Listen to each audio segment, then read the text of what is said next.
Plush furry. Just I spaz out. apologize, Copper Pug. Bang, bang. Oh, copper. There we go. You did Excellent. it. Like the model I heard is copper. so good There's for copper. it. Like Oh, just That's looks so who good. said copper plug? You should have assassinated Mostly her. copper, mostly. Alright. This kid Okay, he was playing. My You God, should you have are avoided. Leave me alone. God damn you. Fala. Ya. Saya segini nih kon mate. No, there's Nep. Habit. Just nipping around. You want the happy meal? Time to go around here. God damn it. God damn it, copper. Fast five got some. Oh, not now. Around? Wieder hinlegen. Lolicon. Na na na na na. Lolicon. Da da da. There we go. That's a shot. Hands.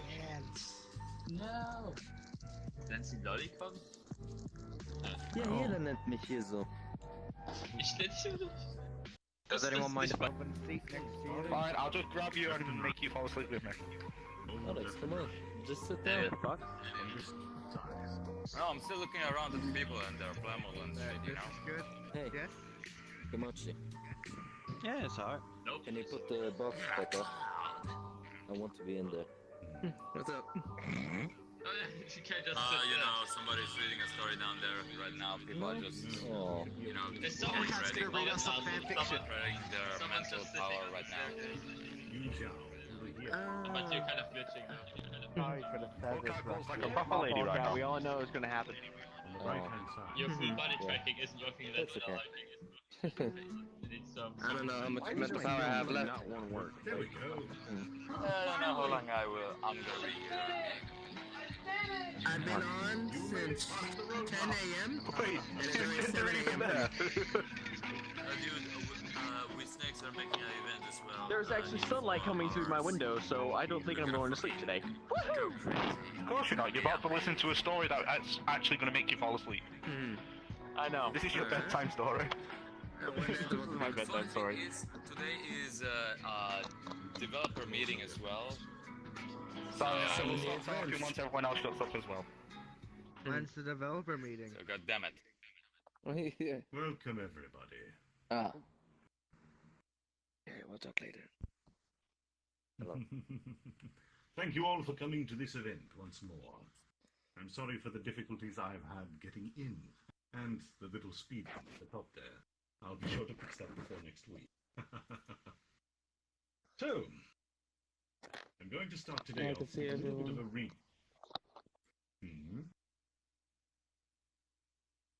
Going to start today off with a little bit of a recap to help catch those people up that, well, aren't up to speed, who have missed the first 2 reading sessions, or even just the second one.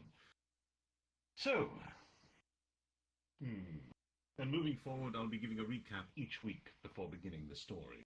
We're going to continue on with the same story until it is finished, so I hope everyone's enjoying it. I certainly am.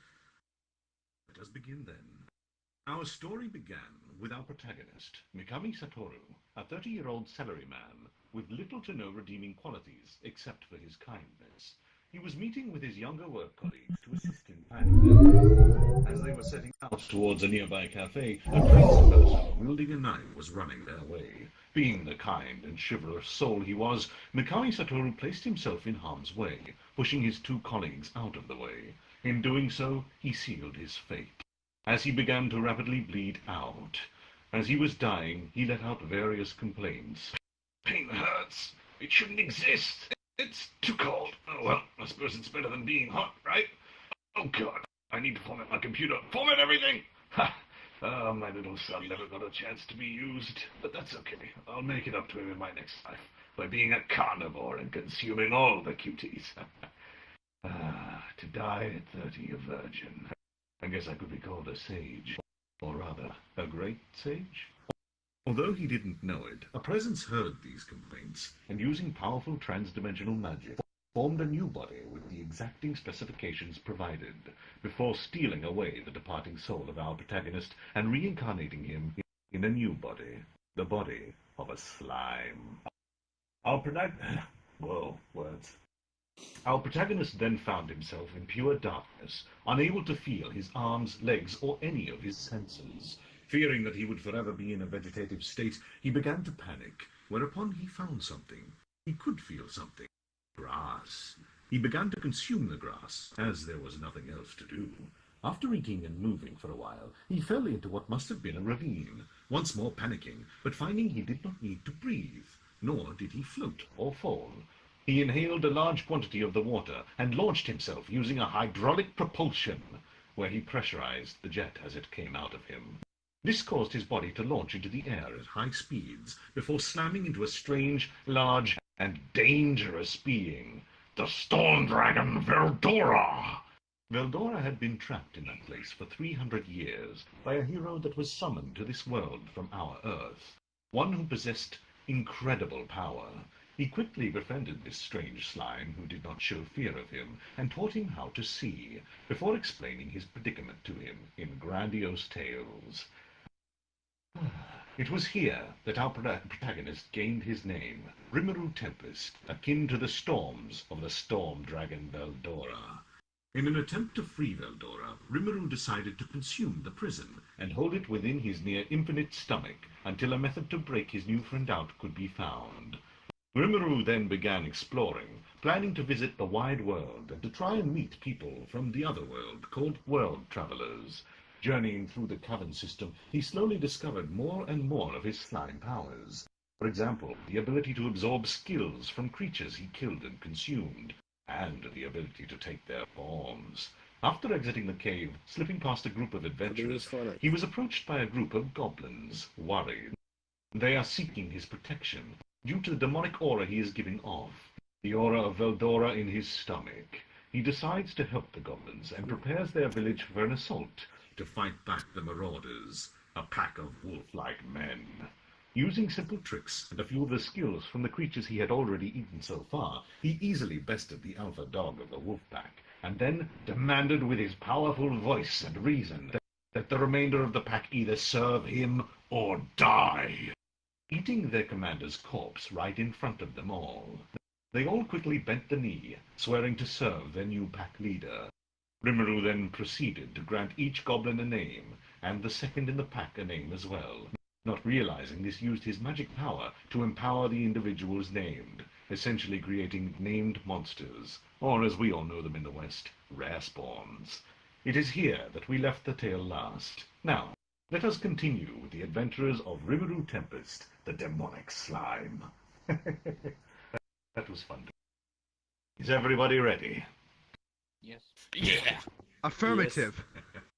Sure. Empowerment art. Okay. Empowerment arc. Chapter 12. Preparing our environment. The monsters really grew these past 3 days. How shocking. This is what you call evolution, huh? Does receiving a name prompt evolution? Come to think of it, Veldora mentioned something about names. Something about nameless monsters and named monsters. I see. For a monster to get a name is for them to become a named monster. So their stats increase, and the result? Evolution. I see. That's why they were jubilant. That also explains why I used up so much power.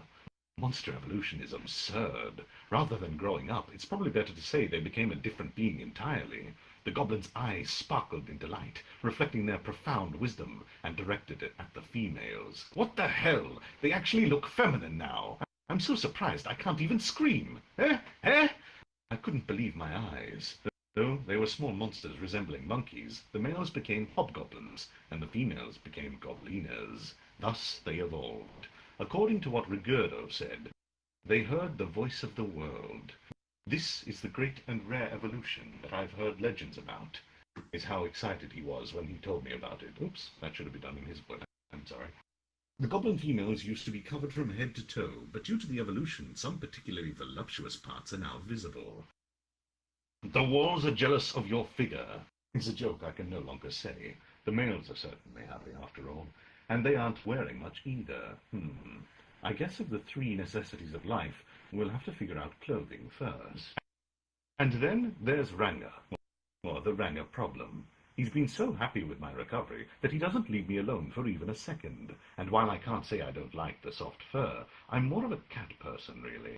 Look, don't get me wrong, I don't hate it. So, Ranger, I gave you a name. So why did the rest of the pack evolve? That's right. As soon as I gave Ranger the name, that unpleasant incident occurred. My beloved master, we of the Fangolds are many as one. The name you bestowed had become the name of our species. I see. A shared name. So everyone evolved. Huh. According to him, the previous Alpha did not favor this principle. If he had, that battle might have gone a little differently. Oh, and with regards to that, Ranger seems to have secured his leadership in the pack. And thanks to that, the species changed from Fangwolves to Storm Fangwolves. So to summarize, they've gotten stronger, is what he wants to say. Seems like he wants to be praised, so well done. And he happily waved his tail. As you'd imagine, if a 5-meter monster starts waving his tail, you'll be blown away. Funnily enough, a scowl is enough to make him dejected. The problem, however, was in the wolf's care. Since becoming pairs, the wolves and goblins lived together. Or rather, for lack of housing, the goblins used the wolves as pillows. Clothing is an issue, and so is housing. So, what to do? There was a mountain load of food in front of me. So with regards to the nourishment, that answered any concern. It seemed at the same time as I ran out of magical energy, everyone began to evolve, and after it finished a day later, they decided to celebrate together. However, as I was still continuing my recovery, they only continued to gather food. So during recovery, although I could feel being caressed, I could not sense either the evolution or the party preparations. Lowered activity state makes me surprisingly defenseless. Have to be more careful there. However, to wait for my orders even in that situation, that is praiseworthy. It seems that their intelligence increased during the evolution. Perhaps the spirit is affected greater than the body. Originally, the goblins would hunt and gather the food, and so survive. Now, with the wolves' help, their habitat has greatly increased. What is more surprising, however, is that the goblin-wolf pair can use telepathic communication. They have become the wolf-riding goblins. Thus, the wolves no longer are just an addition to our fighting strength. Goblin, a monster which had never won before, has now become an expert hunter. And the amount of food they procured over 2 days is the proof. However, there is still a problem. Life dependent on the fruits of the forest is rather uncertain. I'll have to teach them crop farming rather than later. I guess I need to start by looking for a good crop plant. Maybe rice. I'll keep an eye out. For now, let's just thoughtlessly enjoy the party. And so that day, in celebration of their evolution, the battle's end, my recovery, the banquet continued long into the night. The sun rose again. Everyone had gathered. There were many things to do today, but I must first convey the most important matter. That is, the rules of this village. Those must be decided in the very beginning. Any community requires rules, a natural notion for the Japanese people. A rule is something that protects, not something that is protected. Some adults, me included, used to joke like that, but that is currently unimportant. I have thought of 3 basic rules. At the very least, I want to keep these 3. Any other rules they can make and enforce themselves. Has everyone gathered? In that case, I'll announce the rules. There are 3, and I want you all to solemnly swear to uphold them. Having said so, I announced these rules. 1. Do not attack humans. 2. Do not fight comrades. 3. Do not look down on other races. So were the 3 rules. With extra thought, many more rules should be added, but they will be hard to uphold at first. For me personally, I established the most important ones. Now then, how will they react? Is this fine? For what reason? Oh, wrong voice. Is this fine? For what reason should we avoid fights with humans? So asked Rigor. In response, Rigurdo glared at his son with a furious expression. Does he understand my intentions? They really should take it easy once in a while, though. Simple. I like humans. End of story. I see. Understood. He understood. Wait a second. That easily? But from what I can see, everyone is content with my explanation. I thought there would be more displeasure with that rule. I guess being wrong once in a while is a good thing. Well, humans live in groups, you see. If you reach for them, they might answer with force. it would be difficult to survive if they come at us seriously, and so meddling in their affairs is strictly forbidden. And besides, it'd be better if we got along with them, right? I had nothing else planned, so I decided to also tell them the official reason. Of course, I love humans is the real one. I was a human, after all. Well, hearing my explanation, Ranger deeply bowed. Anyhow, I got what I wanted. He must have his own reasons to avoid humans. Additionally, the hobgoblin's expression also read, "We hear and obey."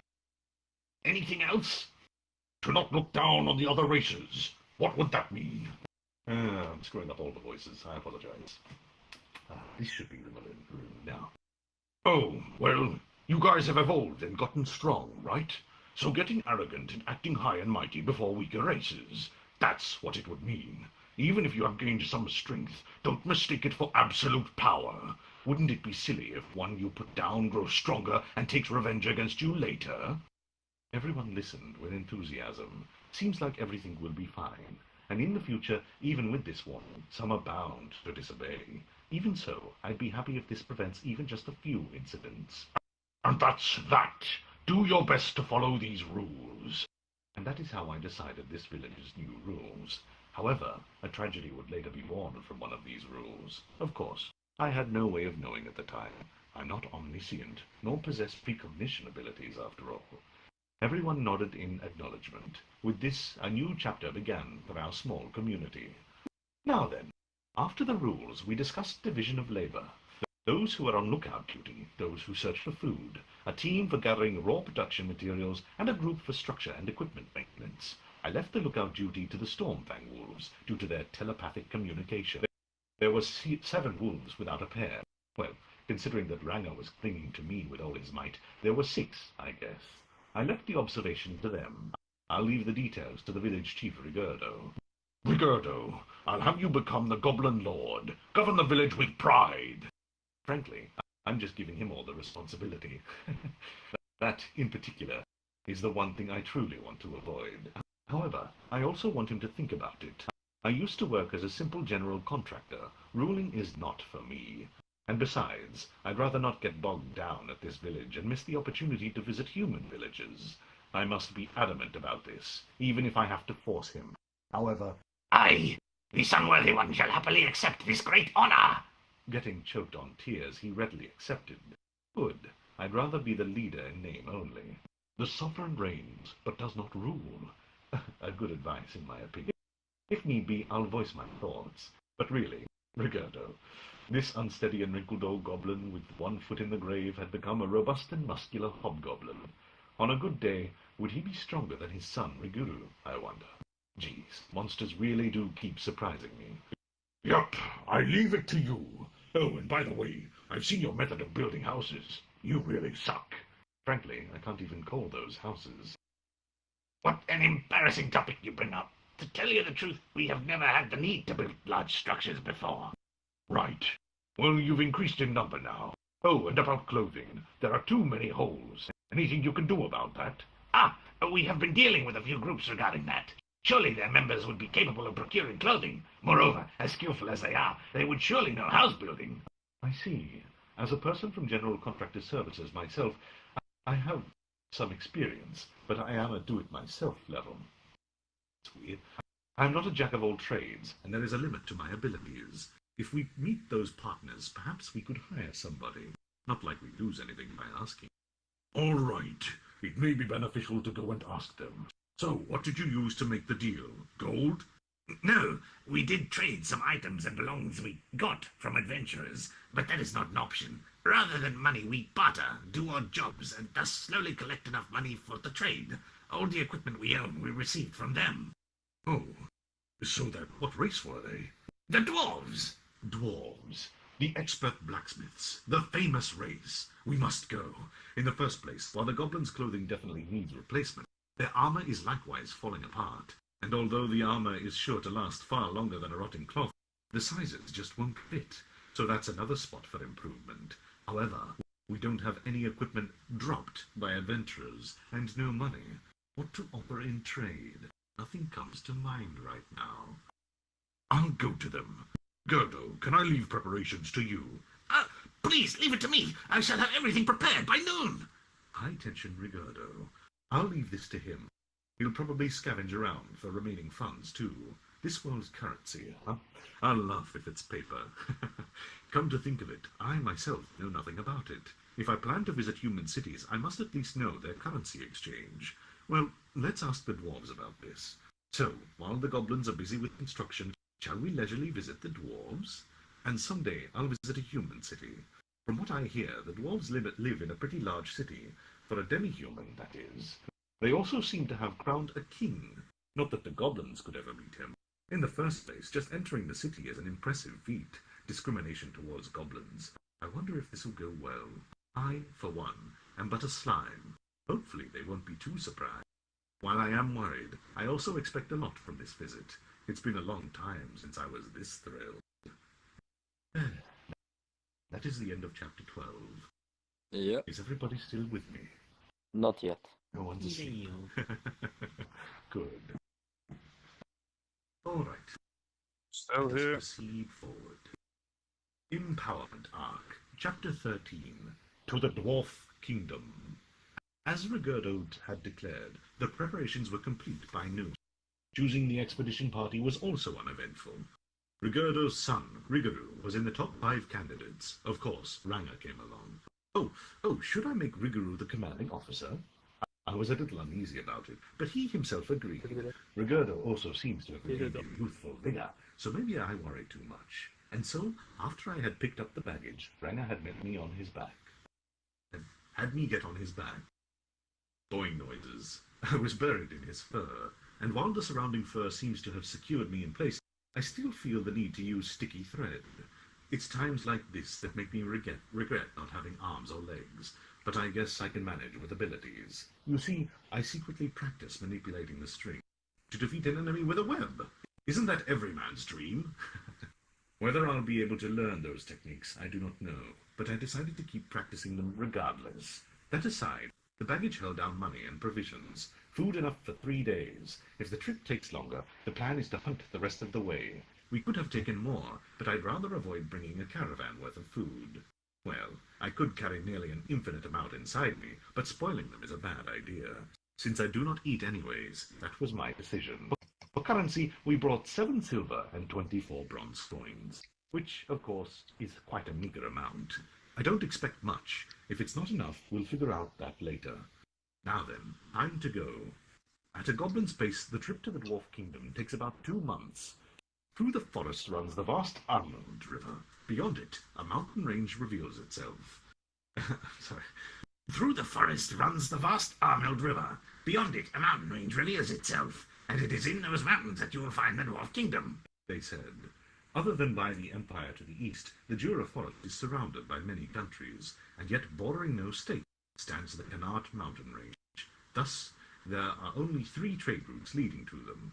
One goes right through the Jura Forest. Another, the harder, might I add, traverses the mountains. The last is a sea route. Currently, the Jura Forest route is by far the shortest and safest, but for some reason, it's generally avoided. And so, the harder mountain route had been the norm. As for the sea route, the cost and the powerful sea monsters steer sailors away. Thus, it is the least used route. For now, we have no business with the Empire. Thus, rather than heading east, we headed north to the mountains. Nor do we need to ascend the mountain summit. The Dwarf Kingdom spreads all the way to the Arnold River. Their capital is a beautiful city, carved inside a natural giant cave. Such is the Dwarf Kingdom. So, as intended, we continued north along the Arnold River. Amel River, since following the river prevents us from getting lost. Though, just to be safe, I have opened the map in my head. As for our guide, he was sent as a messenger to the kingdom before, so we left it to him. But man, the Black Wolves, Stormfang Wolves, are fast, and show no signs of getting tired. Since we started the journey 3 hours ago, they have yet to take a break, and let's not forget to mention their 50-mile-an-hour running speed. They don't even care about the uneven terrain. And while running in a way that has to prevent motion sickness, it's unnaturally comfortable, to say the least. At this pace, this probably won't even take a week. Well, there's no need to rush. Certainly, I want to figure out the clothing and housing problem soon, but it's fine if it takes some time. Oi, you don't need to push yourself so much, is what I called out. But for some reason, the speed increased. At first, I thoroughly enjoyed the breeze これ generated の by the faster 翻訳を motorcycle 今 breeze, 話してる。 but that got boring fast. More so considering これ that 入れない it's じゃん。これ difficult to 壁に get 沿 your って words いか heard ない at と this 入れないん speed. だよ。 But I have telepathic communication. Might a good... who's speaking? Might be good to continue the journey with a conversation. So I connected to their thought network. What will ま I あこれだ hear? け集まればね。 Rigaru-kun has always wondered, who named your brother? I, for someone like me. Don't bother with honorifics. As for my brother's name, he said a travelling man from Devil Race named him. Oh, a devil named a goblin? Yes, though this happened more than a decade ago. I was but a child then, but they say he stayed a few days and was pleased with my brother. Must have been a good brother. Yes, I was very proud of him, to the point of saying, I want to one day serve under Devil Golmudo-sama too. The devil didn't take your brother with him? Yes, Brother was still young, but he departed with a promise to come back when I got stronger. Is that so? Wouldn't he be surprised if he sees the village now? Certainly. However, I now serve Rimuru-sama. No matter how glorious the Demon Lord's army is, I can no longer join Gelmundo-sama. The Demon Lord's army? I think I've heard of them. But never mind that. How come you believe him?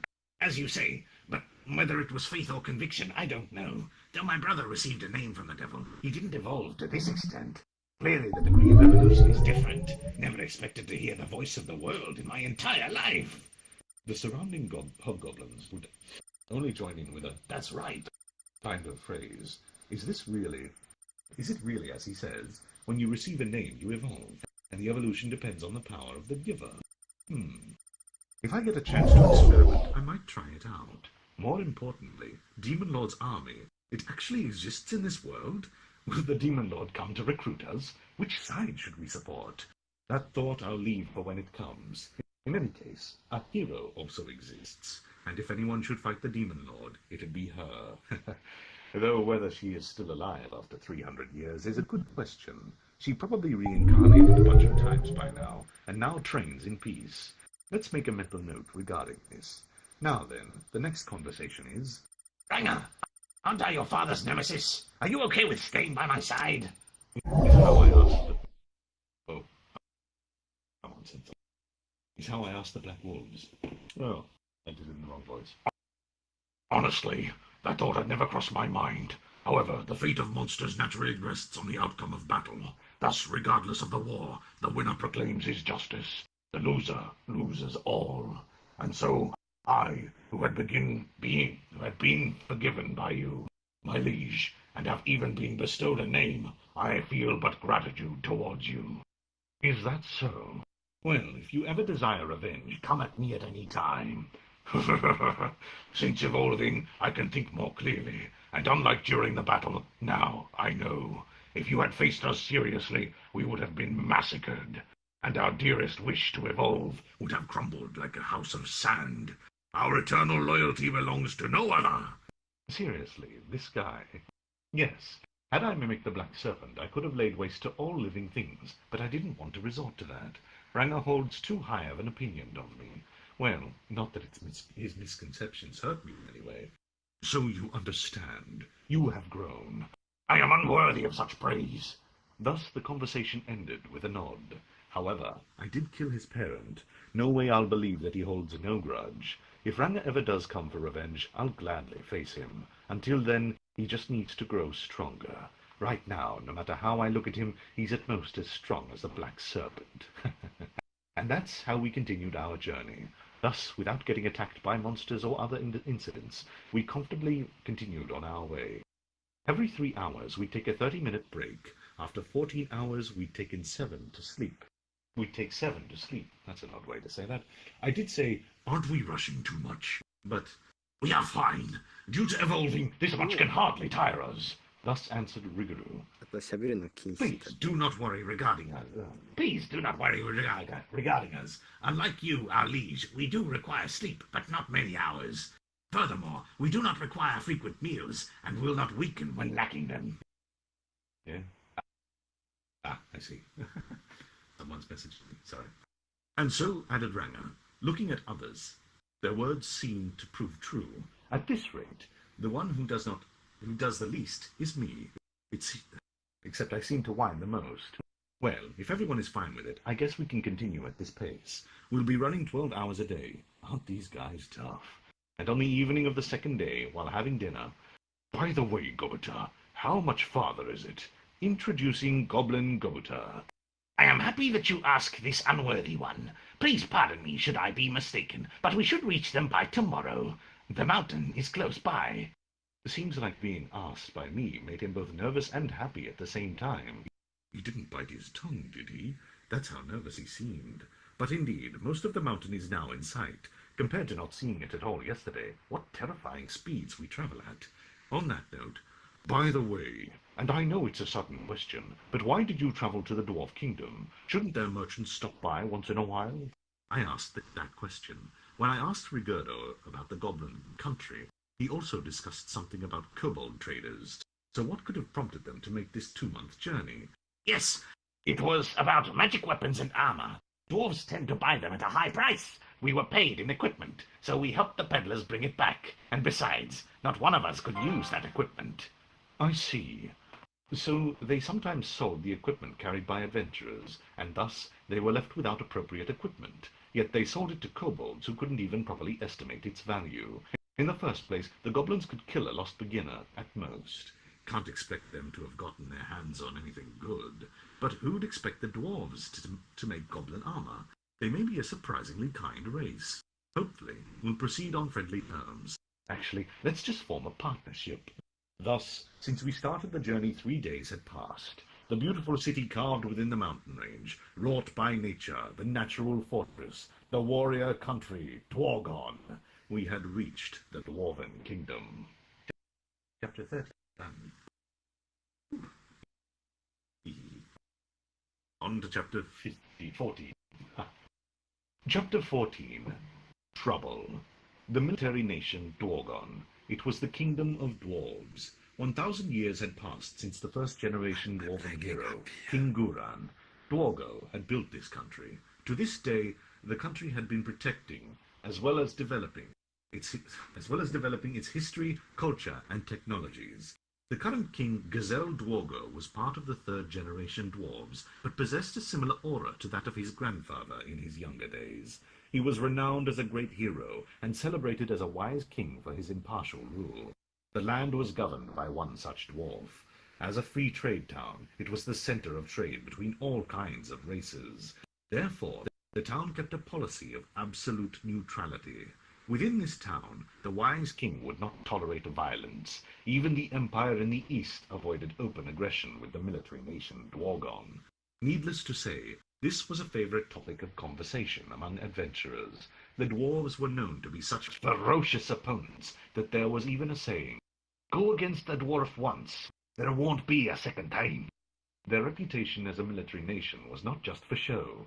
In battle, a wall of heavy infantry would defend the army magic corps. The opposing enemies would be totally annihilated by the powerful magic attacks before even managing to break through the infantry wall. During these past 1,000 years, the might of the dwarven army that boasted of invincibility had always remained famous, and the factor which supported their claims, it was none other than the equipments they produced using their technological strength. The weapons and armors they crafted with their cutting-edge techniques far surpassed the quality of ordinary goods. Therefore, rather than quarrel with the dwarf race, people chose to create friendly ties. For this reason, even if one were to encounter demons in dwarf territory, there was hardly anyone who would foolishly cause a conflict. Their capital was a place where humans and demons mingled together. It was truly one of the strangest lands in the world. Not to mention, while the capital positively overflowed with tools of war, it was still a country that was able to enjoy peace. The fact that the arms dealer's stronghold was the farthest from causing strife might have been, in a way, ironic. In front of the entrance, there was a large line of people entering. There, a large gate was built that was big enough to completely block the naturally formed great cave. The only times the gate was opened was on the occasions when the army needed to come and go, and only once a month at that. Unfortunately, it was closed today. Below the large gate, a small door was installed for the express purpose of letting people in and out. A line of people was formed on the left side of the passage. It appeared that the right-hand side was a pathway for the likes of nobles and important figures. That's what I assumed as I observed my surroundings while lining up on the left side. While waiting, I saw that there was varied treatment of the people, such as those who received a free pass, while others would be taken into a separate room to be checked. Befitting of a military nation, the guards took a firmly defensive stance, although it seemed you were comparatively free to act when you get inside. Still, the line was incredibly long. It might be that we would spend more time here waiting than we did traveling. But at the moment I was thinking that, Oi, oi! There's demons in a place like this! We're still not inside, so isn't it fine to kill them here? Hey, what are you doing lining up there? You guys are damn cheeky. If you just don't want to die, give me that spot. Also, leave everything you have behind, and then I'll let you go, this time. Those were really quite the dubious statements. Actually, I think that voice full of ill intent was aimed towards us. Over here, there was no one but me and Gobota-kun. In any case, taking along a group wearing only loincloths does make you stand out in a bad way. Rigor had also wanted to come, but I refused. The other group was camping at the entrance of the forest, waiting for our return, and that was why it was just us two. But I wonder if we looked like easy targets. It seemed that a pair of adventurers that didn't want to get in line had their eyes on us. Oi, oi, Gobota-kun, do you hear something? Yes, I can hear it too. Did you get caught up in something like this last time you came? Of course. I was beaten black and blue. Then I got picked up by a group of kobold merchants. If they hadn't found me, I think I might have died back then. So, you did get involved. Well then, can nothing be done about it? It's something like the fate of weak demons. It looked like we were in trouble. However, moreover, this was considered a normal occurrence here. I wished I'd known sooner. As if he had realized my thoughts, Gobota-kun was hanging his head. I had finally gotten him to talk normally with me, but would this one-time mistake return him to his previous nervousness? I was a little worried. Oi! Even though you're nothing but a small fry, don't be ignoring me now. Rather than that, isn't a talking slime rare? Don't you think it'll be popular in an exhibit? The two continued making their annoying conversation. I vaguely felt like I'd been told at one time that I had a Buddha-like deep compassion, but this was making me angry. Gobota-kun, do you remember the rules I said before? Yes, of course. I see. Well then, for a while I want you to close your eyes and plug your ears. You must not ever look this way. I don't really understand, but Roger. Now, let's see. I was the one who made the rules, yet I would be breaking them first. If my group came to know of this, it would be bad from an educational standpoint. Since I made sure that Gobota-kun, who was in the way, closed his eyes, let's begin clearing the trash. At that moment, the man on my right shifted his line of sight. Further checking my surroundings, I saw a group of three grinning amongst themselves as they observed the situation from afar. The two in front of me was a swordsman and another man wearing lightweight equipment. Most likely he was in the profession of thieving. In the group of three, there was two that were wearing magician or priest-like robes, and a large warrior. I made a prediction. All of them were in the same party, and these two in front were meant to chase us out, according to their plan. Afterwards, the other three would follow and kill us as we run away, and then innocently regroup with the first two. I dare say that this was the scenario they had laid out. In this way, they must have killed the weaker demons and stolen their belongings. It was well thought up. However, this time they picked the wrong opponent. Oi, oi! You should patiently wait for your turn. I'm a very... Hold on. I think that's the wrong voice. Oi, oi! You should patiently wait for your turn. I am a very tolerant fellow, so it's not too late for forgiveness. Hurry up and line up from the back. I began provoking them. In that instant, the two in front of me were bewildered. Then their faces quickly turned red. These guys had short tempers. Putting up a cocky front is nothing but a shitty small fry demon. Don't get cocky. Oi, oi! You're as good as dead now. I even considered sparing your life if only you gave up your belongings. They were reciting the kinds of lines suited to petty underlings. Back when I was a general contractor, if you couldn't manage to make scary, grim-faced uncles dance your tune, you weren't fit for work at all. Among those uncles, there were even some that had playfully scribbled things, tattoos, of course, on their body. The feeble threats of a greenhorn was nothing more than passing wind. A shitty small fry demon? Were you talking about me? Of course it's about you. The likes of a slime is a small fry among small fry. Hurry up and get over here. It looks like we can't talk well, so I'll turn you into a demon slave without killing you. A demon slave? There was something like that. Leaving that aside for the moment, the nearby merchants and adventurers were starting to notice the disturbance we were causing. I had to gather more attention. Although I don't know if such a thing as legitimate self-defense would work here, it would be great if even a few people could testify for me. However, was there no kind human who would yell, "I'll save you," and come dashing out? If I was a beautiful girl, there might have been someone like that, but I guess it's unreasonable to expect it for the slime. Calling me a small fry over and over, you sure talk arrogantly. Moreover, me, a slime? No matter how you see it, you're definitely a slime. Damn you messing with me. I can't forgive being made a fool of by a weakling like you. I'll kill you after all. After saying that, the two readied their weapons. At last they were about to come at me. Oh boy, the first humans I got to talk to was like this. Such bad luck. To think that demons were friendlier. The people nearby had begun moving away to watch in a circle around us from afar. Perhaps the guards had also noticed the uproar, which might have been why they distanced themselves in a hurry. Now then, I leisurely moved forwards and said, "You say I'm a weakling, a slime. Since when did I become a slime? Or are you just confused?" I deliberately spoke as if to imply something else. It was true that however you looked at it, I really was a slime. That was obvious from the very moment I was seen as a slime. But this was an act, probably. What did you say? Don't get carried away with bluffing. If you're not a slime, then show your real form already. After you're dead, you won't get to make excuses. It seemed they would wait for me to transform. Just as planned. Even as a slime, I believe I could win against them. However, holding back would be hard, so I might end up accidentally slicing them right in half. It was difficult to adjust my strength to the degree of only knocking them out. All right then, I'll let you see this true form of mine. This isn't even my final form.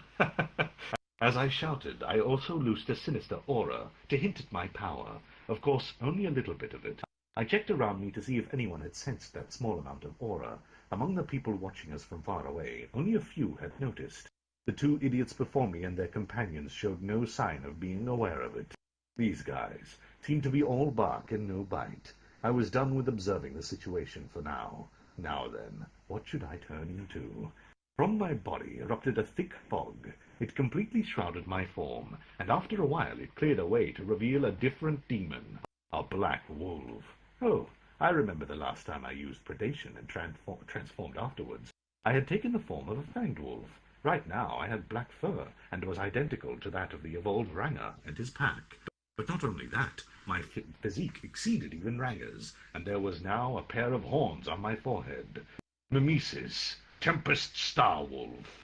It seems that if the lineage of the demon I used predation on evolved, it would also affect my mimicry.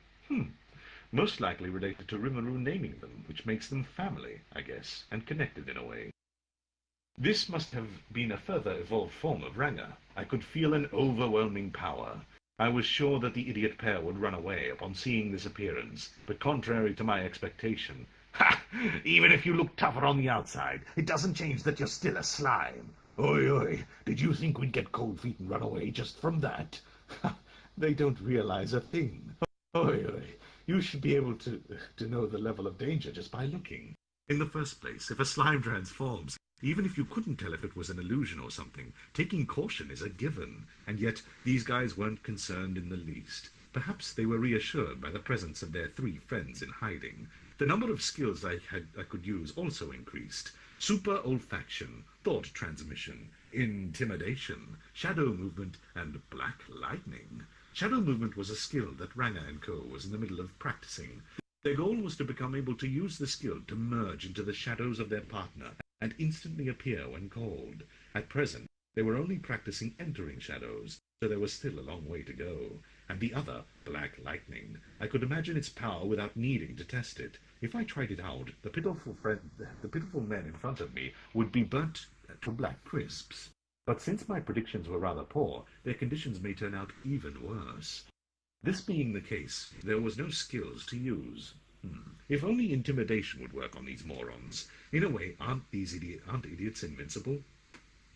Anyhow, the end result was that I only managed to terrify a few of the spectators out of their wits instead. Oh boy, I don't care anymore. This is too tiring, so just come at me. I let them have the first strike. If I received damage while mimicking, what would happen? On one occasion, I had experimented on that question while in lizard form. I found out while continuously receiving attacks that when a certain amount of damage accumulated, the mimicry would wear off. Afterwards, there was no damage that had transferred to my slime body. Most likely, it was because the skill Mimesis utilized magic essence to create a new body, which was why the main body wouldn't be damaged. There were two restrictions on this skill.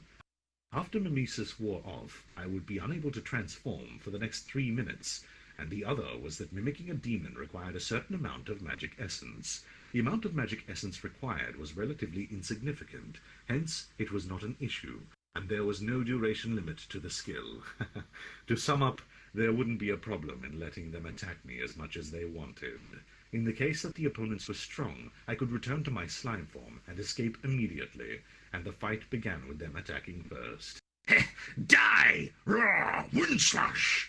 The thief threw multiple daggers at me, and was that swordsman using a skill attack? His sword was glowing green as he swung the blade at me. No, Oh, am I lagging out? Fine, mate.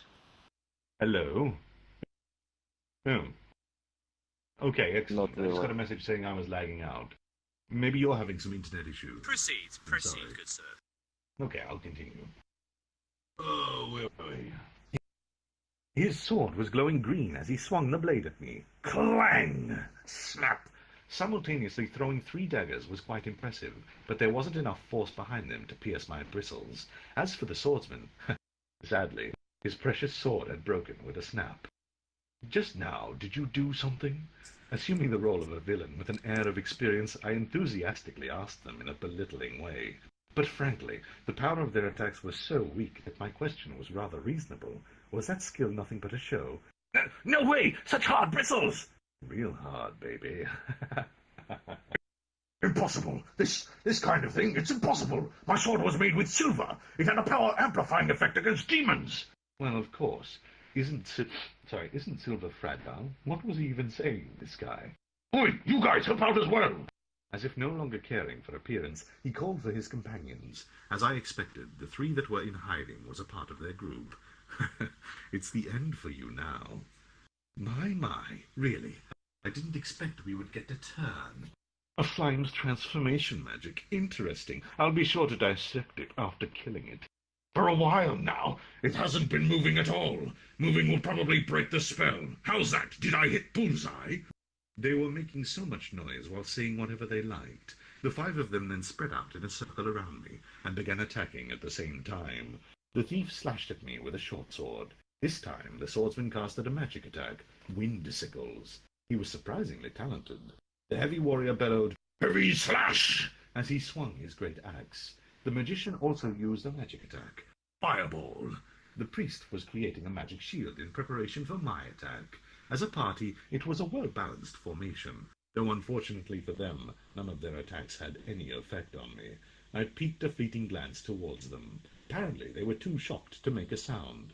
If it was now, intimidation might have an effect. Oh! Wolf howling. Believe me when I say I'm really sorry about the bad sound effects I used. Okay, that's actually written in here. I used intimidation on top of my howling, but this turned out to be a massive failure. Even the spectators were fainting over there, and wetting their pants over there. To put it simply, the situation was a great disaster. Crap, what should I do? This definitely wouldn't end well at all. What about the group of 5? They had taken the full brunt of my intimidation at point-blank range. Well, of course, there wasn't really a need to say it out loud, and suddenly I detected a number of dwarven guardsmen that were running this way with magic perception. As for my current state of mind, I gazed at the scene of people soiling their pants with various substances, and I unconcernedly thought to myself while escaping from reality, cleaning up that mess would really suck, huh? Sorry, that's not got in my throat. That's the end of chapter 14. I'm just going to grab a drink.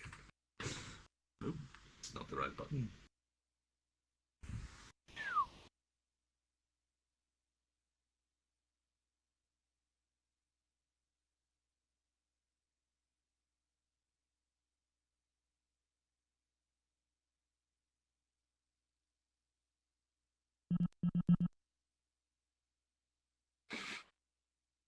So many hearts. There's You never can't love the drawn in hearts, the- my mate. There's no such thing as too many hearts. There's no such thing. So many. But he's gonna drown in them. Oh, God.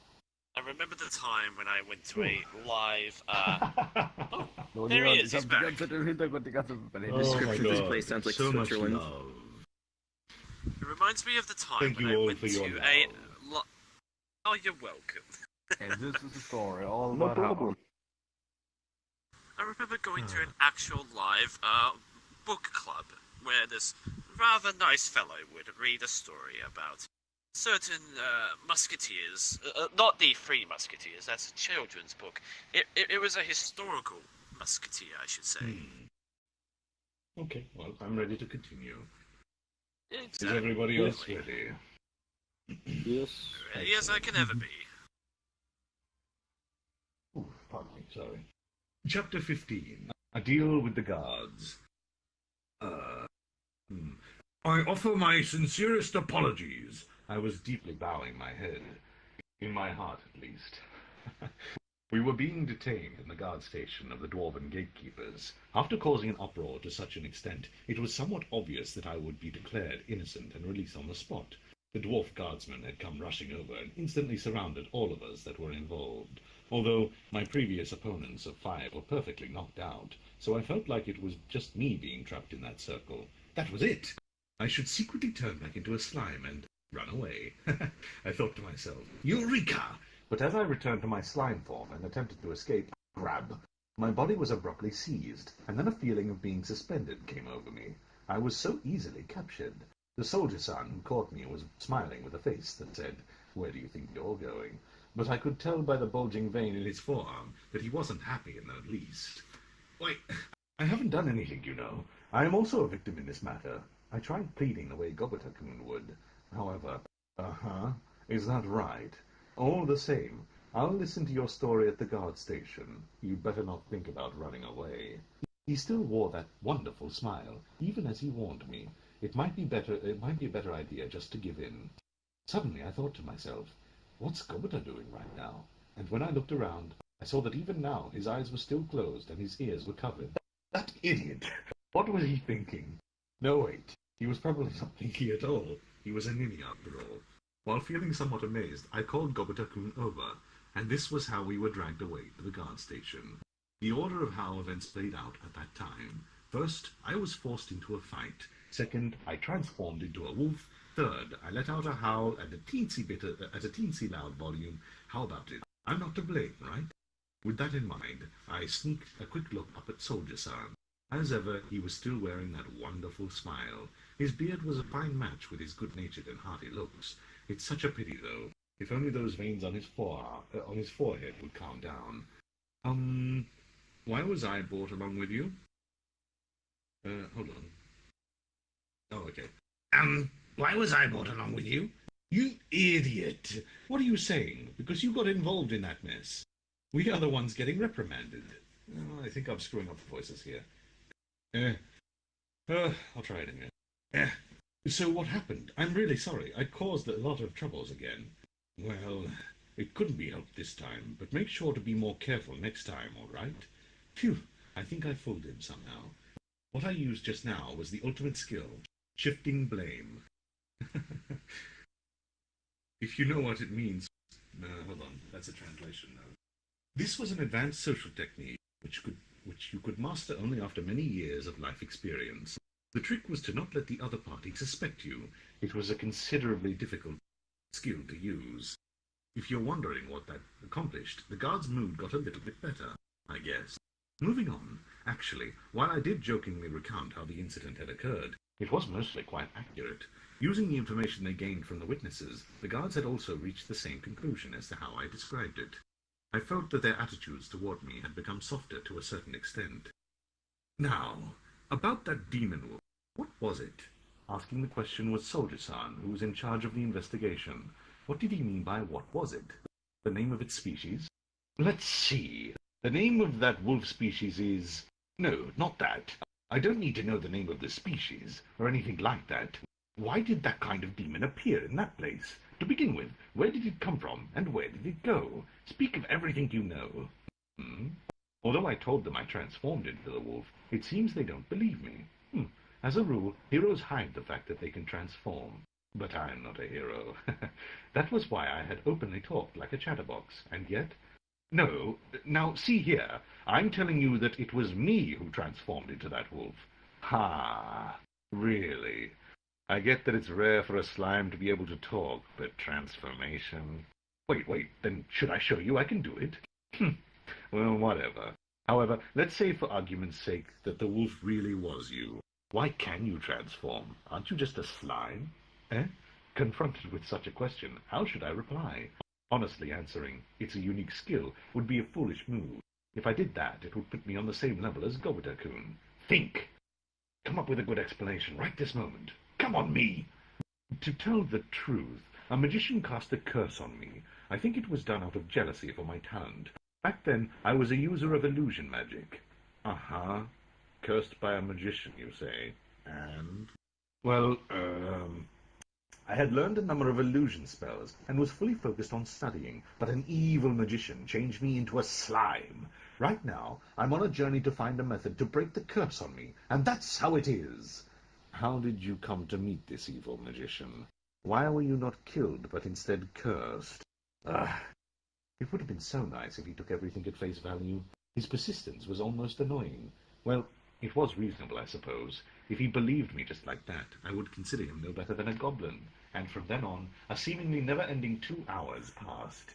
It was a time of non-stop offense and defense, questions and answers, between me and Soldier-san. The passionate exchange of words between the two had gradually given shape to a never-before-heard-of story. A story about a certain beautiful girl who was cursed by an evil magician and turned into a slime.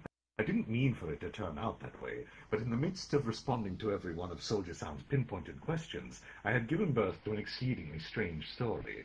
In the story, I was the young maiden who was a prodigy of transformation and illusion magic. She was cursed by a witch and was on a journey to break the spell, or so it went. You may ask, how did it come to this? Whenever I had mentioned something odd, Soldier-san would mercilessly tackle it in the name of cross-examination.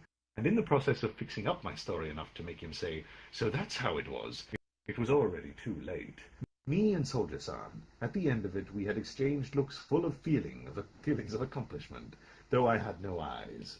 No words were said, but our feelings got across to each other. All right. The written evidence, though the content is nonsensical, is completed. Thank you for your cooperation. By the way, what will you two... Slam! It's terrible! Down at the mines, an Armosaurus appeared. They say that several miners who were picking ores have already been injured. What? So has this Armosaurus been put down yet? There's no problem there. Just now a suppression unit has been sent over. But those who were wounded are in bad condition. I don't know whether it was war preparations or something else, but everything related to medicines has been sold off. And it seems they won't bring out any emergency stores in the castle. Are there no healers? That is, you know, that to mine magic ores you need to go deep into the caves, right? At the moment, all of the capable healers are away escorting the miners, and the only ones available right now are green hordes. What did you say? It appeared to be a serious situation, and they've completely forgotten I was here. I thought to myself, if there are emergency supplies in the castle, bring them out. Restorative medicine, huh? Although I have them, what should I do? Oi, Mister. I decided to hand them some. As for why I would do this, it's not like I thought maybe building a good image for myself would perhaps prove my innocence in the earlier incident. It's absolutely not like that. Saving lives is the natural thing to do, though I admit I sound suspicious. But they say that compassion is not for the benefit of others. In other words, something good may happen for me. What is this? I'm busy right now. The investigation is finished for now, but I can't release you yet. For a while you'll be waiting in this place. No, not that. It's about this, you see. I took out medicine from my pocket. Or, from their view, I simply spat it out. Ah, what's this? It's a restorative medicine. It's of excellent quality, good for drinking, good for applying on wounds. Huh? Why would a slime like you be holding something like this medicine? Hey now, where did my setting go, story of a young maiden from before? Just now I was completely treated like a slime. As I expected, he was also going along with the flow at that time. Well, putting that aside, that doesn't really matter, right? Please try using it. How many do you need? 6 people were injured, but will you have enough? The young soldier-san that had come to report the situation was glaring at me with suspicion. A demon giving you medicine. If it was me, I wouldn't take it. No matter. Sorry. No matter. Don't leave the room. We're going now. But Captain, that demon. That's a demon, you know. Quiet. We're going. Hurry and lead the way. While saying that, the bearded soldier-san, who was called Captain, snatched the 6 medicines I had taken out and took off running. Although we had never properly talked with each other, Although we never had a proper talk with each other, I think he decided to trust in me. He seemed to be a good person, just like his appearance, though it was surprising that he was a captain. Is it over now? It was Gobota-kun who was asking. He had been silent right from the beginning of the interrogation, only nodding the occasional agreements to my claims. It's not over yet, but, well, let's see how it turns out. Roger that! From then on, we waited in a completely spaced-out state of mind. Occasionally, among the soldiers that were coming and going out of the station, a few would stare at us in confusion, tilting their heads. We had spent 1 hour waiting. I was practicing my control over spider threads to kill time when I sensed the footsteps of the returning captain and his men. Stopping what I was doing, I went back to the waiting room. Gobota-kun was sleeping there. This guy. Unexpectedly, he might actually be an amazing fellow. You saved us! Thanks! Entering the room... Oh, let's change his voice, because he's a dwarf after all. You saved us! Thanks! Entering the room, the captain said thanks while bowing his head. Also with him was groups of miners that had followed behind. I heard you were the one who gave the medicine. Thank you! To be frank, I was on the verge of losing an arm and not being able to work anymore. Really. Thank you! ... The miners were all expressing their appreciation in turns. Oh, there's one guy left. Why wasn't he saying anything? Well, I've probably received their feelings of gratitude. A while passed, and the miners had all finished what they came to say and left already. Before I had noticed, the sun was already going down, and it was getting darker outside. Got a bit of a block nose, all right. After that, the captain and I shared another conversation. This time, I didn't hide anything from him. The 5 people from the previous disastrous incident turned out to be adventurers that were part of this country's Freedom Association. Apparently, they were talented individuals, but were quite well known for their troublemaking. Without holding anything back, the captain had laughed and said, "That ought to teach them a lesson." He also informed me that while it was already confirmed that we didn't do anything wrong in particular, but taking into consideration the feelings of the bystanders involved in that incident, there was no choice but to detain us. I found out that a damage report was never made, but really, it was understandable. God damn it. I need a drink. Give me a sec.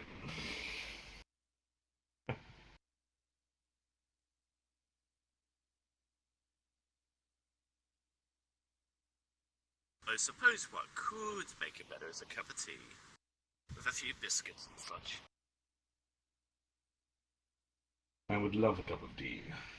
It's fine. Oh, Making a complaint saying, I want compensation for my soiled underwear would be extremely embarrassing.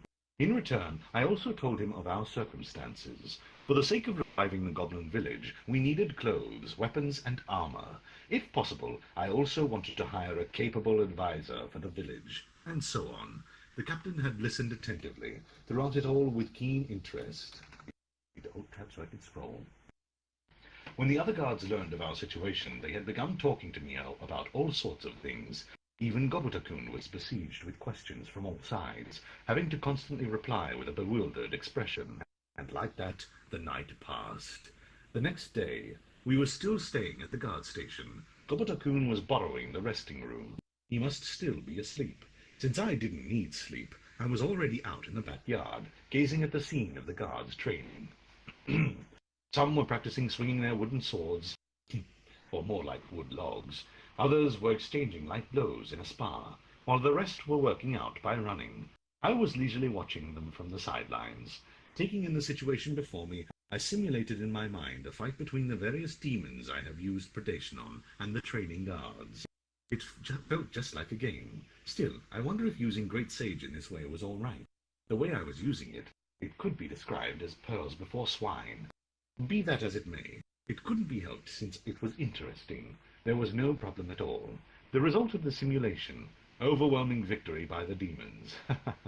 Even when the guards were given a handicap, only a few could manage to defeat the bat and lizard. In a 1-versus-1 situation, the conditions were too favorable for the demons. However, it seemed that in a group battle with 5 to 6 people, which made up one party, there were a few party combinations that were able to beat my spider. On the other hand, even with all 20 of the training guards, they were not able to kill my centipede. In any case, I knew that the men here weren't of the strongest fighters in this country, so perhaps this was a standard level of strength. While I was doing that, Governor-kun had also woken up. The captain was also here, reporting for duty. You're free to go.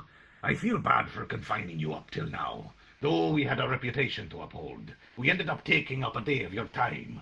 Sorry. No. Saving on lodging expenses was very helpful. Hearing that really puts me at ease. As an apology, let me introduce you to a skilled blacksmith. That would be splendid. Thank you very much. Things were looking up for us.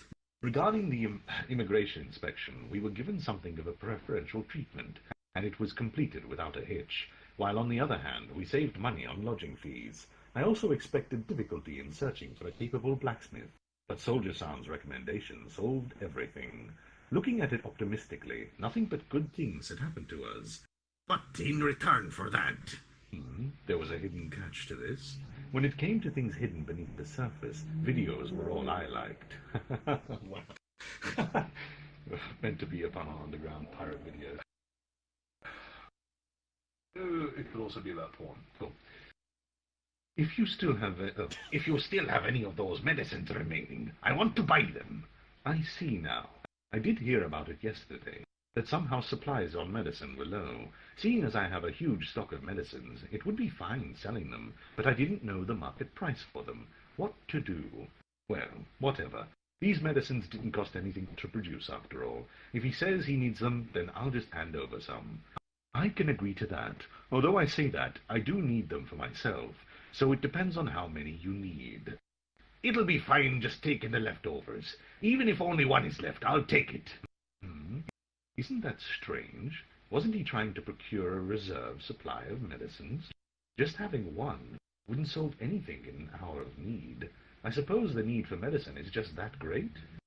Then how about 5? 5? That'll be great! Ah, and also, did you know that it'll probably still have a good effect when diluted with water? When treating the average injury, just 1/10 of the medicine should be fine. When I explained how it worked, the captain nodded with a face that yelled, "I want more!" After making sure he understood, I handed over the 5 pieces of medicine, and in return I received a small bag. Opening the bag, I saw some gold coins inside. Although it may not be much, it was everything we could take out. I hope you can let me have them all for 5 coins each. It appeared that 5 pieces of medicine were worth 25 gold coins, but at present I couldn't tell profit from loss, so I thought to make use of this opportunity to ask about currency rates. Excuse me. Is it not enough? But this is the best I can offer. No, though I'm okay with the amount you gave, there's something I'd like you to teach me. Eh? You're all right with this price? Then what is it you wanted to ask? Judging from that reaction, I was ripped off. It might have been fine to push the price a little bit. Well, that's fine. I felt that this Captain San was a good person, so I doubt he took advantage of me too seriously. Right now, I have only a small amount of money, but not only that, I have no idea at all about the value of money and the price of commodities. If possible, please teach me regarding those things. After all, being a slime, I'm ignorant in all these things. My current manner of speech was totally contradicting yesterday's setting, Story of a Young Maiden. At any rate, both of us had never believed in that story in the first place, so no problem there. And so, like this, we had a conversation before departure that lasted so long that it wasn't until after eating lunch that I was ready to say, "Now we depart." I couldn't taste anything, but nonetheless, it was a good meal. And that's the end of that chapter. Oh. Oh. A bit tired, are we? So how many chapters are we gonna do? I'd assume plenty. Or maybe just a few. For the day, that's what. I'll read one more, and then I think I'll call it. Call it Generally quits about and have a cup of tea 1.5 after hours that. to 2 hours, yes. Oh, indeed. My throat is quite parched. It is parched by the sounds of it. I I do not mean to sound with that kind of accent. I just find your story rather amusing. Well, it is not my story, it is a translated story. I know, Anyway, but let us I get find back it to rather it. nice. Chapter 16. The Dwarf Blacksmith. Ah, why am I so busy? Kaijin, a dwarf man, was grumbling to himself. He furiously thought inside. Geez, the Empire in the East might make a move. What kind of idiocy is that? Indeed, for the past... I lost the voice. Indeed, for the past 300 years, it had remained a peaceful era. Kaijin couldn't understand. Why would the Empire, which was plenty rich enough as it was, go through the trouble of invading other lands? Although for this dwarf, who made a living through creating weapons, the beginning of the war should have been a really good chance to make huge profits. But still, why did my workload have to increase so suddenly? Was all that ran through the dwarf's head. Moreover, there was one thing that he was greatly worried about. Even as he cursed and fantasized about beating up a certain government minister, the dwarf was in deep consideration regarding another matter. What should I do? He breathed a tired sigh as he continued to think. There was almost no time remaining for him to complete his work orders. Missing the deadline would be a huge blow to his reputation. Saying, "I couldn't do it," was simply not an option. Right now, his future depended on whether he would receive contact from a friend he had sent word for. He was well known for his skill as a blacksmith, but there were still some things he couldn't do. What was troubling him so much was the lack of materials to create weapons with, and then the people he had been waiting for finally appeared before him. Sorry, we should have made it by yesterday, but there was a matter beyond our control. Saying that, the three men entered Kaijin's shop. There were 3 of them, all siblings, and also of the dwarven race. All of them were in the business of mining. The eldest son, Garm, he was a skilled armorsmith. The second son, Dold, he was known for his first-rate craftsmanship. The third son, Mild. Though he was a dwarf of few words, he was an expert at what he did. Having knowledge in construction and well-versed in arts, he was a one-of-a-kind genius. By all rights, these 3 outstanding talents should have been the owners of their own shops, but unfortunately they were all rather clumsy in regards to general living. Blessed only in their respective specializations, they were hopeless when it came to planning things or business trades, which was why they were frequently taken advantage of by the people around them. And so, their shop was taken over by a person they had trusted in, and what was more, they even fell into a trap laid by a fellow apprentice, who was jealous of their talents, and ended up literally kicking an officer of the king, and was now under watch by the country. Having nowhere else to go to, they chose to rely on Kaijin, who was their childhood friend, as well as the big brother of the group. Although he ruefully thought to himself, "You should have depended on me sooner," he was aware that it was already far too late to say that. He had decided to shelter 3 brothers in his shop, and hire them to work for him. However, there was no work to entrust to them. While Kaijin's shop mainly sold weapons, his other goods were bought from other suppliers. Since he personally made his weapons, there would be no problem in receiving assistance in regards to that. However, he feared that unnecessary troubles would occur if his shop suddenly stopped trading with the other suppliers and began self-producing armors and crafts. There was a need to continue business operations as usual until the 3 settled down. This was why he had tasked the 3 brothers with overseeing labors in the gathering of ores and raw materials. After hearing their circumstances, he found out they had encountered a demon. Kaijin was greatly perplexed at this. Nevertheless, their safety was something to be happy about. Thinking of how fortunate the three were to avoid any injuries, he voiced his relief. Could you please not talk? Well, it's good that you guys are safe. You must have done well in running away. It's great that none of you were hurt. Indeed. As long as they were safe, it was always possible to go back to gathering the needed oars. But while he was thinking to himself, the safety of my friends are much more important, the three brothers exchanged awkward looks towards each other. They said, no, it's not like we managed to get away in time. To tell the truth, even now I still can't come to terms with what happened yesterday. The third brother was silent. From then on, he listened as they explained what happened in detail. They claimed a mysterious slime gave us medicine that brought us back from the dead. Normally, he would have laughingly replied, I don't believe that. But he knew that the brothers were never the kind to lie, or rather, they just weren't skilled enough in telling lies, which meant that what they said was true. However, seeing as it was only yesterday that a demon attack had resulted in casualties, hiring new miners would most likely be impossible. Due to yesterday's events, the men he had employed were resigning one after another. Since they also incurred considerable injuries themselves, he could not really complain. In regular circumstances, this would precisely be the time to go to the Freedom Association with a request. But that was not an option. He had already issued a request for the gathering of ores, but there was yet to be a reply. It was the same situation for every other workshop, and so the stocks of goods in the market were deteriorating. In the case of commissioning guards, not only would the fee be comparatively high, they would only work within the extent of the request. If you asked for escorts, they would do just that, and nothing more. And when it came to the price of adventurers capable of defeating a B-rank demon, it wouldn't do any good. Far from making a profit, he would go bankrupt instead. He thought to himself, why did such a strong demon have to come out in the outer zone of the mines? Kaijin sighed heavily. He contemplated on what he should do. The deadline was drawing nearer. He even considered going so far as to personally gather all the ores with his own hands. But no good ideas popped into his head, and time was running short. The four dwarves were all lost in thought as they looked at one another, and it was then that a strange group came into sight, returning to Rimuru's perspective. Hey, big bro! You there? While calling out to someone inside, Captain San, now known as Kaido-san, entered the shop. In the midst of our conversation, we had become much more open and friendly towards each other, and were now on a first-name basis. I was told that the owner of the shop, the one he wanted to introduce me to, was his actual elder brother. From the outside, it looked like the kind of small shop run by a stubborn old uncle. Sorry to intrude, Rimuru greets. How do you do? Gobata greets. Saying our greetings, we followed Kaido-san into the shop.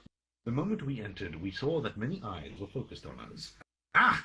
All three dwarf brothers had exclaimed at the same time. The three dwarfs I saw yesterday had all raised their voices in surprise and were looking over here. They were looking healthy now, although for some reason they were making depressed faces. And then, surely, as expected, there was a grim-looking uncle. Oh dear. There was a grim-looking uncle whose face didn't lose one bit to those of the scary town construction old men. He was the owner of this shop. Honestly, he didn't resemble Kaido-san at all. What's this? Are they friends of yours? Kaijin-san! It's the slime! Oh, I've lost the voices already. Kaijin-san! It's this slime! The one that saved us yesterday! Yeah, that's right. So the Captain-san was the younger brother of our shop owner. The third brother is silent once more. Oh, so that's the slime you were talking about. I've heard you were the one who saved these guys. You have my gratitude. Not at all. I don't feel as if I've done that much. Or perhaps I might have. For one such as I, who easily gets carried away and goes too far, words of praise is taboo, because I wouldn't be able to calm down for the next long while. So, why have you come here today? After slightly regaining his composure, Uncle San asked me a question. All of us had moved further inside of the shop to talk, and then Kaido-san began briefly explaining my situation. I also chipped into the conversation when needed, to help move it along smoothly.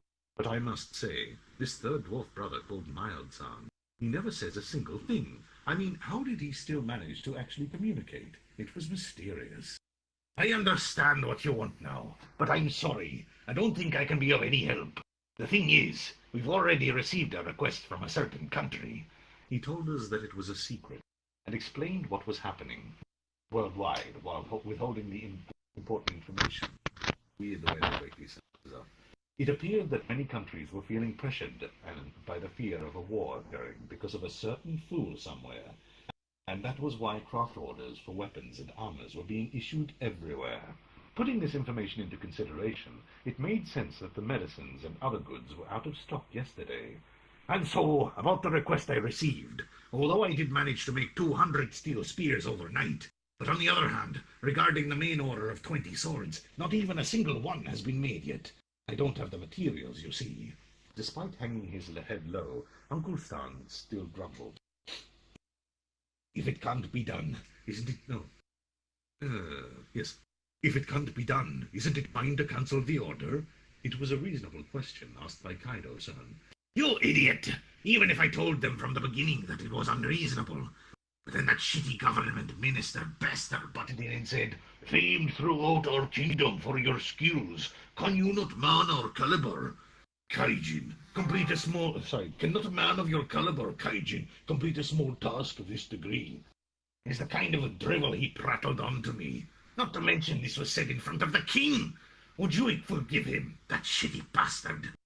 He was furious the whole time he talked. I keep thinking of lagged out. As we continued to converse, I learned that in the past the third dwarf brother, Mild-san, had rejected a request from Minister Bester to build the house that he wanted. Bearing a grudge from that incident, the minister had repeatedly harassed Mild-san to the point where he was starting to think about escaping from the country, and I was told that the one who took him in at that time was Kaijin-san. However you looked at it, it was definitely an unjustified resentment towards Mild-san. Then I thought to myself, wasn't it likely that the minister bought up all the materials to obstruct Kaijin-san's work? If you couldn't make the swords due to the lack of materials, does that mean the spears require different materials? My question to Kaijin-san. He replied, "Yeah, the swords require a special material called magic ore.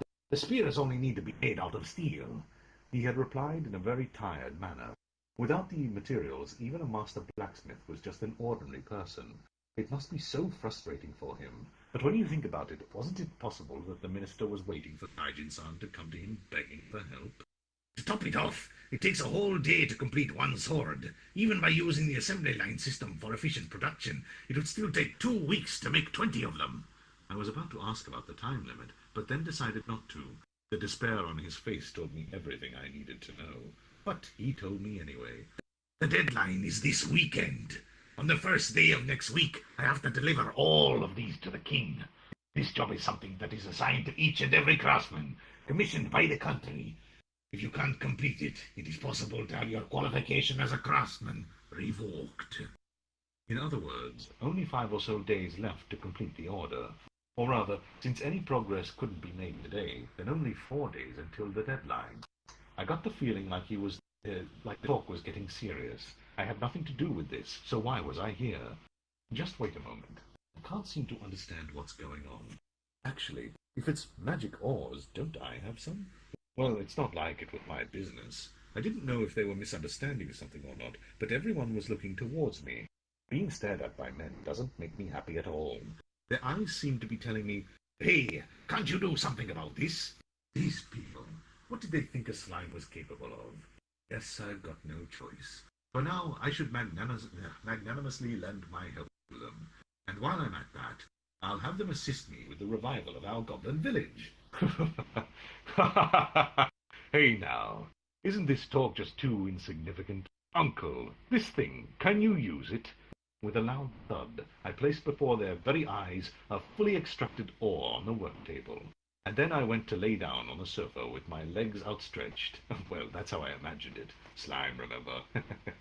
Hey! Isn't this magic ore? Moreover, it's unbelievably high purity. Actually, that wasn't magic ore. It was a pre-made magic steel ingot. Hey now, Uncle, are your eyes just for show? If he wasn't even capable of identifying this, I doubted he would be of any use to me. I would sell the material to him at a suitable price, but wouldn't further involve myself. What? You don't mean? No, that's ridiculous. Are you saying that the whole thing is, the whole of this ingot is magic steel? As expected, Uncle San saw through it, but still, like how he was astonished, I was pleasantly surprised as well. Will you turn this over to me? Of course, I'll pay the asking price. I caught him. Well now, how should I go about this? What is it you want? I'll do anything that's within my ability. I was waiting for those words. You've already heard of our circumstances, yes?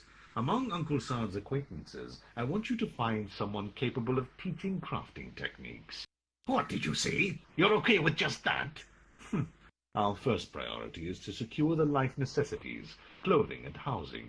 And also from now on, I want to request an intermediary for supplying clothes and someone capable of making weapons. If that's all you need, there'll be no problem at all. With this agreement, I handed over the magic steel ingot to Uncle San. Kaijin and I returned... To Uncle San, Kaijin, and in return I gained a promise. We planned to go over the smaller details after he completed his work orders. From the response he showed, it would have most likely been fine to request a little more, but wanting too much wasn't good. After all, greed was always the cause of my failures. I've learned from my past mistakes. The very same day, after everyone had dinner, Kaido-san left us and returned to his post. Even though he was a captain of the guards, it wasn't a good example he was setting by skipping his work from noon. But, well, it was for the sake of guiding me around. I have nothing to say about that. And then the three dwarf brothers had excessively expressed their thanks to me. Things are starting to blur. It appeared that because they thought it was their fault that Uncle San, Kaijin, was under supervision from the country, they felt very grateful that I helped out. When I asked, "If you like, why don't you three join us?" their eyes went wide with surprise, and then they began a discussion among themselves. Well, I was sure they would arrive at some sort of conclusion, but it was about time to ask the most important question. Uncle San, there are 4 remaining days, including today. That makes 4.5 days. Will it be enough time to finish your work? To be honest, I don't think it can be done. Even so, I have no choice but to try and do it. So he was planning on going ahead with only fighting spirit. However, I know this. What can't be done, can't be done. To be successful in something, all the components that make it possible must be assembled. There was nothing to be done about it. Since I started this, I'll see it through to the end. I understand. I have a plan. For the time being, wait until tomorrow. I need you to calm down and make me one sword that is of the finest quality possible. What are you saying? Aren't you an amateur in this? What can you do to help? It's a secret. Believe in me. If you can't, then do as you like. However, I'm sure that you won't be able to fulfill the request. It's okay to trust in you, right? In the case that you can't make this succeed, I won't be paying you for the magic steel. Well, it wouldn't make a difference to me either way, since I wouldn't be able to pay anyway. But if you manage to keep your promise, I swear to keep my side of the promise as well. I'll prepare for you the best workers there are. We've made our promises, and a promise made was something to be kept. And that, my dear friend, is the end of this chapter. Ooh. And tea the break. End of story Tea time. break. Thank you all for coming. Oh, you are most Very good, welcome, thank you. sir. Thank you, Mag. Fucking awesome! Who is here to take... Who would like to take a picture? I would like everyone to come down for a group photo, if possible. Oh, of course, good sir. Alright. Great. I don't think you'd rather have a if you solid insist. Stream says that was awesome. Oh, make sure you give yourselves room. You're welcome. Make sure you I'm give still yourselves here. room. Excuse me, I'm still here. I'm gonna be behind Phaser. So could you please Hey, get Baka. away? Hey, Mag. It's you first. Phaser. Oh, Okay. I can't pat you, I'm sorry. Where's the Oh, camera? don't apologize. It's okay. If you want, I can take an 8K screenshot as well. Let's do it. Yay. I'm using the I would be custom cutting client right now, but I'm thinking as a dev. Okay, let's hope I have enough RAM. This is a bit resource heavy. If I freeze for a while, don't worry. It's still taking it. Okay. Shadow, get in the picture. Get in shot. It would seem we're gonna be rammed into And some trouble.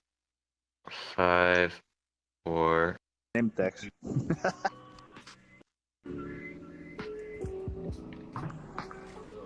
My goodness! This is an It is interesting Colonel